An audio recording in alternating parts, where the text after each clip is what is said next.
আসসালামু আলাইকুম। এটিএন বাংলা সংবাদে স্বাগত জানাচ্ছি আমি আইরিন আক্তার। প্রথমেই ইউসিবি সংবাদ শিরোনাম। সেনা অভ্যুত্থানের চেষ্টায় জড়িত থাকলে বেসামরিক লোকদেরও রাষ্ট্রদ্রোহিতার অপরাধে বিচার করবে সরকার। ভিন্ন পথে আর কেউ ক্ষমতায় যেতে পারবে না, মন্তব্য প্রধানমন্ত্রীর। বিএনপি কোনোদিনই সেনা অভ্যুত্থান সমর্থন করবে না, দাবি ব্যারিস্টার মওদুদের। জনগণের নিরাপত্তা দিতে ব্যর্থ সরকার, অভিযোগ মির্জা ফখরুলের।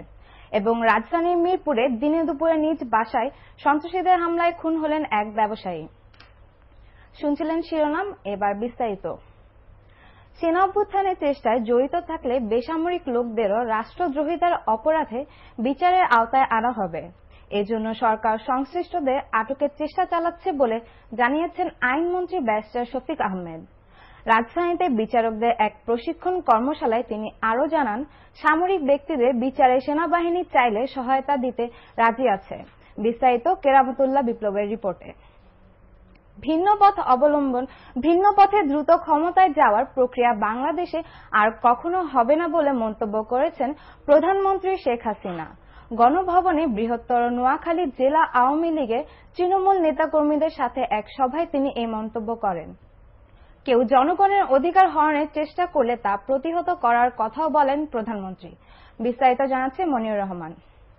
বিএনপি কোনোদিনই সেনা অভ্যুত্থানকে সমর্থন দেবে না বলে স্পষ্ট জানিয়েছেন দলটির স্থায়ী কমিটির সদস্য ব্যারিস্টার মওদুদ আহমেদ। আর জনগণের নিরাপত্তা দিতে ব্যর্থ দাবি করে সরকারের ক্ষমতায় থাকার নৈতিক অধিকার নেই বলে মন্তব্য করেছেন বিএনপির ভারপ্রাপ্ত মহাসচিব মির্জা ফখরুল ইসলাম আলমগীর।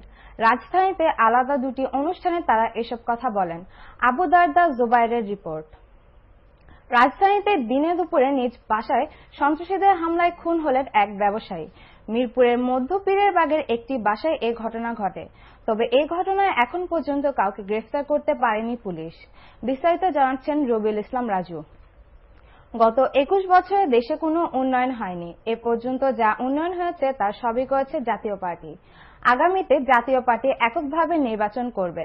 নরসিংদীর রায়পুরে প্রকৌশলী শহীদুল ইসলামের জাতীয় পার্টিতে যোগদান উপলক্ষে আয়োজিত অনুষ্ঠানে দলটির চেয়ারম্যান হুসেইন মোহাম্মদ এরশাদ এসব কথা বলেন।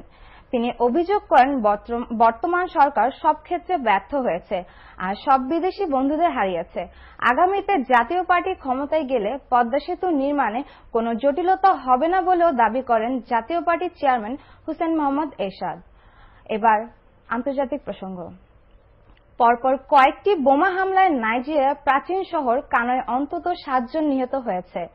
মুসলিম জঙ্গি গোষ্ঠী বকো হারাম এ হামলার দায় স্বীকার করেছে। পুলিশ স্টেশন, পাসপোর্ট অফিস লক্ষ্য করে এ হামলা চালানো হলেও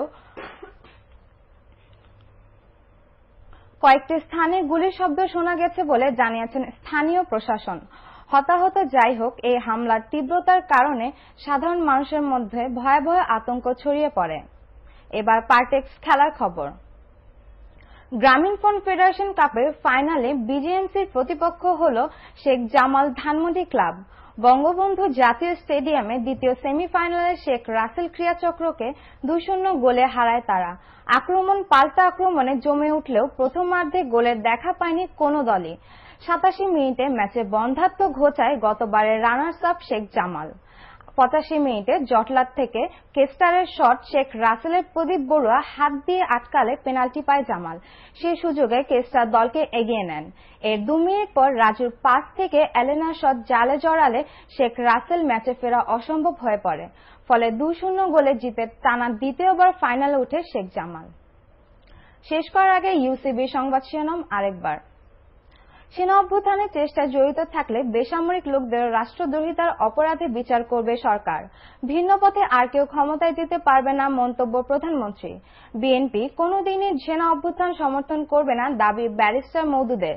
জনগণের নিরাপত্তা দিতে ব্যর্থ সরকার, অভিযোগ মির্জা ফখরুলের। এবং রাজধানীর মিরপুরে দিনে দুপুরে নিজ বাসায় খুন হলেন এক ব্যবসায়ী। পরবর্তী সংবাদ দেখার আমন্ত্রণ জানিয়ে শেষ করছি। ধন্যবাদ।